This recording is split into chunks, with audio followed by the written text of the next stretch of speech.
महेंद्र को यकीन था कि हरिद्वार थाने में वह ज्यादा दिनों तक थानेदार के पद पर नहीं रहेगा। इसलिए नोएडा के थाने में तबादला होते ही उसने अपना बोरिया बिस्तर बांधा और रेलवे स्टेशन पर चला आया। रेल चलते ही हरिद्वार में गुजारे समय की याद उसके सामने एक फिल्म की तरह गुजरने लगी। दरअसल हुआ ऐसा था कि रुड़की थाने में रहते हुए वहां के एक साधु द्वारा वहीं के लोकल नेताओं को लड़कियों के साथ मौज मस्ती कराते महेंद्र ने रंगे हाथों पकड़ा था और थाने में बंद कर दिया था।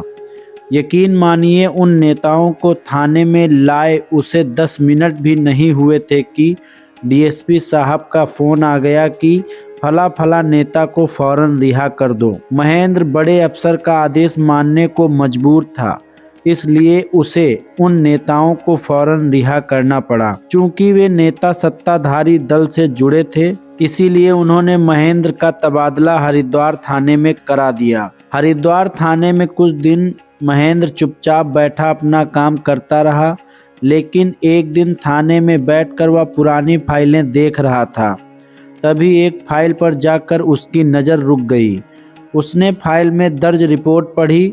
उस रिपोर्ट में लिखा था, गंगा घाट आश्रम में रहने वाली गंगाबाई आश्रम की तिजोरी में से 10,000 रुपये चुराकर भागी। उसी फाइल के आगे पेज पर उस आश्रम के महंत और उसके एक शिष्य का बयान था। उस रात हम दोनों साधना करने के लिए पास की पहाड़ी पर बने मंदिर में गए थे। चूंकि इस बात की जानकारी गंगाबाई को थी, इसी बात का फायदा उठाकर उसने हमारे कमरे में से तिजोरी की चाबी चुराई और उसमें रखे 10,000 रुपये चुराकर भाग गई। आश्रम से एक रजाई भी गायब है। महेंद्र ने जब यह रिपोर्ट पढ़ी तो उसे इसमें कुछ गोलमाल लगा। उसने तभी सब इंस्पेक्टर राकेश को बुलाया और उससे पूछा, राकेश, गंगा घाट आश्रम में हुई चोरी की तहकीकात क्यों नहीं की गई? उसने जवाब दिया, सर, थानेदार साहब ने मुझसे कहा था कि आश्रम का महंत इस मामले की जांच की तहकीकात में मदद नहीं कर रहा है, इसीलिए इसे ऐसे ही पड़ा रहने दो। तब से इस फाइल को ऐसे ही पड़ा रखा गया है। राकेश के जाने के बाद महंत को लगा कि हो न हो इस मामले में कुछ राज जरूर है जो महंत छिपा रहा है। उसने तय किया कि इस मामले की तहकीकात वह खुद ही करेगा। इसके बाद महेंद्र ने आश्रम पर पैनी नजर रखनी शुरू कर दी। एक दिन शाम को महेंद्र गंगा घाट आश्रम के सामने वाले होटल में बैठा था। उसकी नज़र आश्रम के गेट पर थी। उसने देखा कि कुछ औरतें आश्रम के अंदर गई हैं और तकरीबन 1 घंटे के बाद निकली। यह देखकर महेंद्र सोच में पड़ गया कि ये औरतें इतनी देर तक आश्रम में क्या कर रही थी। जैसे ही वे औरतें आश्रम से बाहर निकलकर होटल के पास आईं, तभी महेंद्र ने उनमें से एक औरत से पूछा, बहन जी, क्या आश्रम में बहुत से मंदिर हैं जो दर्शन करने के लिए बहुत देर लगती है? वह औरत हंसी और बोली, भैया, आश्रम में तो एक भी मंदिर नहीं है। हम तो महंत जी के पास गई थी। वे लाइलाज बीमारियों का इलाज भी मुफ्त में करते हैं। महेंद्र ने आगे पूछा, बहन जी, आप इन महंत जी के आश्रम में कब से आ रही हैं? वह औरत बोली, आज तो मैं दूसरी बार ही आई हूँ, लेकिन महंत जी कहते हैं कि तुम्हारी बीमारी गंभीर है, तुम्हें ठीक होने में 4-5 महीने लग जाएंगे। इतना कहकर वह औरत चली गई। एक दिन शाम को महेंद्र ने एक पुलिस वाले को उस आश्रम के बाहर बैठा दिया और उससे कहा, कोई औरत अंदर से बाहर आए तो उसे लेकर तुम मेरे पास आना। उस दिन रात के 8 बजे वह पुलिस वाला एक 30-32 साल की औरत को लेकर महेंद्र के घर गया। महेंद्र ने उसे बैठने के लिए कहा और उससे पूछा, क्या आप आश्रम में नौकरी करती हैं?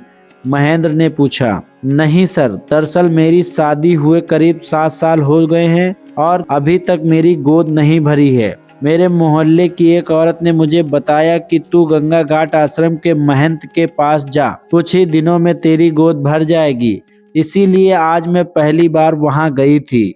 महेंद्र ने उससे यह जानकारी ली और उसे इस तस्दीक के साथ जाने के लिए कहा, मैंने तुमसे जो जानकारी ली है यह बात तुम किसी को मत बताना, यहाँ तक कि महंत को भी नहीं। उन दोनों औरतों से मिली जानकारी संकेत दे रही थी कि हो न हो उस आश्रम में कोई अपराध का अड्डा जरूर चल रहा है।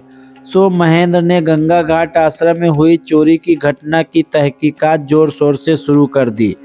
एक बार जब महेंद्र इसी सिलसिले में महंत से मिलने आश्रम गया तो उसने उसे इस मामले पर हाथ ही नहीं रखने दिया और बोला, जाने भी दीजिए, 10,000 रुपये कोई बड़ी बात नहीं है, आप तो चाय पीजिए। उसकी होशियारी देख महेंद्र के मन में शक और बढ़ गया। एक दिन रात को महेंद्र जब गश्त के लिए निकला तो देखा कि वह महंत अपने शिष्य के साथ पहाड़ी पर जा रहा था। उसके पहाड़ी पर जाते ही महेंद्र गंगा घाट आश्रम के अंदर पहुंचा।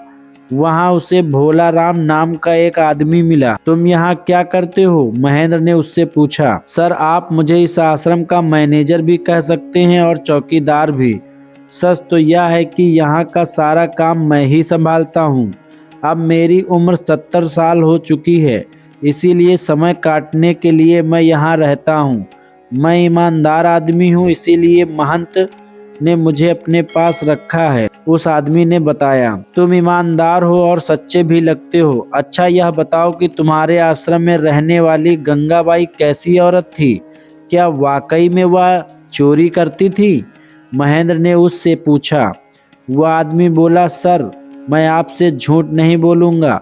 दरअसल गंगाबाई इस आश्रम में झाड़ू पोछा करने आती थी।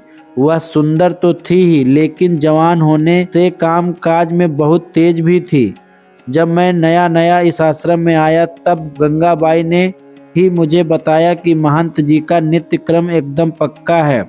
वे सुबह मुझसे 1 गिलास दूध मंगवाते हैं, फिर उसमें अपने पास रखे काजू बादाम और अन्य मेवे मिलाते हैं और उसी का सेवन करते हैं। फिर दोपहर में केवल 2 रोटी खाते हैं।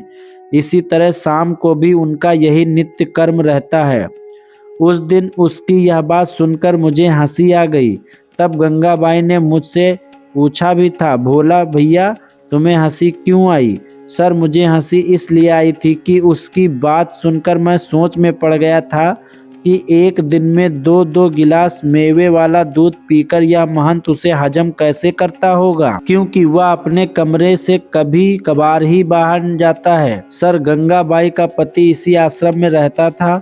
मेरे यहाँ आने से पहले आश्रम का सारा काम काज वही देखता था। कुछ दिनों से मैंने उससे एक बर्ताव देखा था कि वह रोजाना रात को शराब पीकर आश्रम में आने लगा था। तब मेरे मन में सवाल भी उठा था कि उसके पास शराब पीने के लिए पैसे कहाँ से आते हैं। एक दिन मुझसे रहा नहीं गया और मैंने गंगाबाई से पूछ ही लिया, बहन, तुम रोजाना अपने पति को शराब पीने के लिए पैसे क्यों देती हो? तब वह बोली थी, भोला भैया, मेरे पति को शराब पीने के लिए पैसे मैं नहीं देती, बल्कि खुद महंत जी ही देते हैं। उस दिन उस आदमी के मुंह से ऐसी बातें सुनकर महेंद्र भी दंग रह गया था। उस आदमी ने आगे बताया, एक दिन जब रात को गंगाबाई का पति शराब पीकर आया तब महंत जी ने उसकी सरेआम पिटाई की और आश्रम के गेट से उसे बाहर ढकेलते हुए कहा, तू रोजाना शराब पीकर आश्रम के नियमों को तोड़ता है। अब तू इस आश्रम में नहीं रह सकेगा। आज के बाद तू मुझे कभी अपना मुंह मत दिखाना। सर, उस रात उसका पति जो इस आश्रम से गया तो आज तक उसका पता नहीं चला कि वह कहाँ है, जिंदा भी है या मर चुका। गंगाबाई भी अपने पति के साथ यहाँ से जाना चाहती थी, लेकिन उसी दिन महंत का एक शिष्य आश्रम में आया और उसने महंत जी को कहकर उस आश्रम से नहीं जाने दिया। महंत और उसका एक शिष्य रोजाना मेवे वाला दूध गंगाबाई के हाथों से पीते रहे। एक दिन महंत जी ने मुझसे कहा, कुछ दिन के लिए तुम अपने ऋषिकेश वाले आश्रम जाकर रहो और वहाँ का इंतजाम देखो। सर, समय कब रुका है जो रुकता। मैं 1 महीने बाद दोबारा इस आश्रम में आ गया। एक दिन सुबह सुबह गंगाबाई दौड़ी दौड़ी अपने कमरे से बाहर निकली और बाथरूम में जाकर उल्टियाँ करने लगी। जब उसकी इस हरकत पर महंत जी और उनके शिष्य की भी नज़र पड़ी तब शिष्य बोला, गुरुजी, कुछ गड़बड़ लगती है। गंगा सुबह से कई बार उल्टियां कर चुकी है, मुझे लगता है कि वह पेट से हो गई है। शिष्य के मुंह से ऐसी बात सुनते ही महंत के माथे का पसीना आ गया। वे बोले, जैसे तैसे इसका पेट बढ़ता जाएगा, अपने पाप का घड़ा लोगों के सामने आने लगेगा। फिर जो लोग हमें साधु सन्यासी मानकर पूजा करते हैं, वे ही हमारा मुंह काला करके हमें सरे बाजार घुमाएंगे। अगर इस मुसीबत को हमने जल्दी से नहीं निपटाया तो हम निपट जाएंगे। सर, उस रात का सच आपको बता रहा हूँ। वह अमावस की काली रात थी।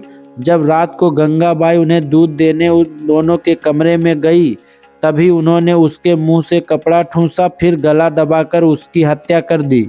और आधी रात के बाद रात के अंधेरे में महंत के शिष्य ने उसकी लाश एक रजाई में लपेटी और उसे गंगा में बहा दिया। उसके बाद उन दोनों ने तिजोरी से रुपए निकालकर उसे खुला छोड़ दिया ताकि लगे कि यहाँ चोरी हुई है। सर, उस रात हुई हत्या और चोरी के बहुत से सबूत मैंने अपने पास महफूज रखे हैं। मेरी भी यही इच्छा थी कि साधु के रूप में छिपे इन अपराधी भेड़ियों को मैं सलाखों के पीछे देखूं। लेकिन जब आपके पहले के थानेदार ने इस केस में दिलचस्पी नहीं दिखाई, इसीलिए मैं उनके सामने इन सबूतों को नहीं लाया। अब मैं इस मामले से जुड़े सारे सबूत आपको सौंप दूंगा।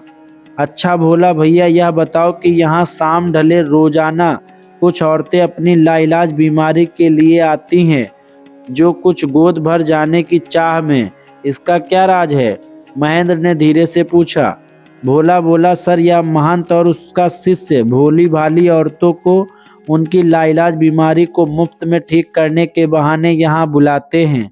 तकरीबन 2 महीने तक जड़ी बूटियों के नाम पर पहाड़ी पर लगे पेड़ों की डालियों को पीसकर उन्हें दूध में पिलाया जाता है। और जब वे औरतें इस महंत पर पूरा विश्वास करने लगती हैं, तब बारी बारी से एकाएक एक को दूध में नशे की गोलियां मिलाकर बेहोश किया जाता है और फिर ये उनके जिस्म के साथ अपनी हवस पूरी करते हैं। बेचारी इज्जत खो चुकी औरतें शर्म के मारे किसी को कुछ नहीं बताती और चुपचाप घर में बैठ जाती हैं। लेकिन आश्रम में गोद भरने ये औरतें किस आस पर आती हैं? महेंद्र ने फिर पूछा। सर, यह महंत ऐसी हवा अपने बारे में फैलाता है कि गंगा भाट के आश्रम के महंत को सिद्धि प्राप्त हुई है और उनके आशीर्वाद से बांझ औरतों को भी बच्चे हो जाते हैं। हमारा यह महंत गोद भरने की चाह रखने वाली औरतों को रात को आश्रम में बुलाता है, उनको 2-4 बार पूजा पाठ और हवनों में बैठाता है, फिर एक फल हाथ में देकर उसके कान में धीरे से कहता है कि जब हम आदेश करें तब इसे अपने मुंह में रखना, देखना तुम्हारी गोद जल्दी ही भर जाएगी। फिर उस औरत को महंत के कमरे के पास वाले अंधियारे कमरे में जाने के लिए कहा जाता है। वहां पहुंचते ही महंत का शिष्य उस औरत के कान में धीरे से कहता है, आज तुम्हारी गोद भरने का शुभ दिन है, देखना आज चमत्कार होगा और महंत जी की कृपा से तुम्हारी गोद भर जाएगी। तुम इस फल को आंख बंद करके खाती रहो। जब वह औरत बिना कपड़ों में चमत्कार होने की राह देख रही होती है, तभी कभी यह महंत तो कभी उसका शिष्य उस अंधियारे कमरे में शिकार बनाते हैं। आखिर मेवे वाला दूध कभी तो अपना असर दिखाएगा ही ना। अपनी लुटी इज्जत को ढकने के चक्कर में ऐसी औरतें इन पाखंडियों की करतूत किसी को नहीं बताती, इसलिए इनकी यह दुकानदारी चलती रहती है। अगर मैं महंत के खिलाफ एक्शन लूँ तो क्या तुम गवाही दोगे? महेंद्र ने भोला राम से पूछा। सर, मैं यह सब लिखकर भी देने को तैयार हूँ, भोला राम ने पूरे जोश के साथ कहा। भोला राम के बयान और उसके द्वारा दिए गए सबूतों के आधार पर महेंद्र ने अगले दिन ही महंत और उसके शिष्य को गिरफ्तार कर लिया। महंत और उसके शिष्य को गिरफ्तार हुए 2 घंटे भी नहीं हुए थे कि महंत को आईजी और डीएसपी से संदेश मिलने शुरू हो गए कि उस महंत को तत्काल रिहा करो और उसके खिलाफ जो सबूत हैं उन्हें जलाकर नष्ट कर दो। जब महंत ने आईजी साहब से कहा, सर, उस महंत के खिलाफ मेरे पास पुख्ता सबूत हैं, तब आईजी बोले, मिस्टर, थोड़ी मेरी बात समझने की कोशिश करो। उस महंत का प्रभाव इतना ज़्यादा है कि हम पर भी ऊपर से लगातार दबाव आ रहा है। महेंद्र ने आईजी साहब से कहा, सर, मैं उन्हें रिहा नहीं कर सकता। तब वे बोले, फिर तुम मेरा यह ऑर्डर भी सुन लो, तुम्हारा तबादला नोएडा थाने में किया जाता है। तुम तत्काल नोएडा थाने में जाकर मुझे सूचना दो। रेल एकदम से रुक गई। मालूम करने पर पता चला कि किसी ने चेन खींची थी। रेल के रुकते ही इंस्पेक्टर महेंद्र यादव के साये से बाहर निकलकर हकीकत की दुनिया में आ गया। तब भी उसके मन में यह एकदम पक्का था कि वह किसी भी थाने में क्यों न हो, उसके काम करने का तरीका यही रहेगा, चाहे फिर तबादले कितने ही क्यों न होते रहें।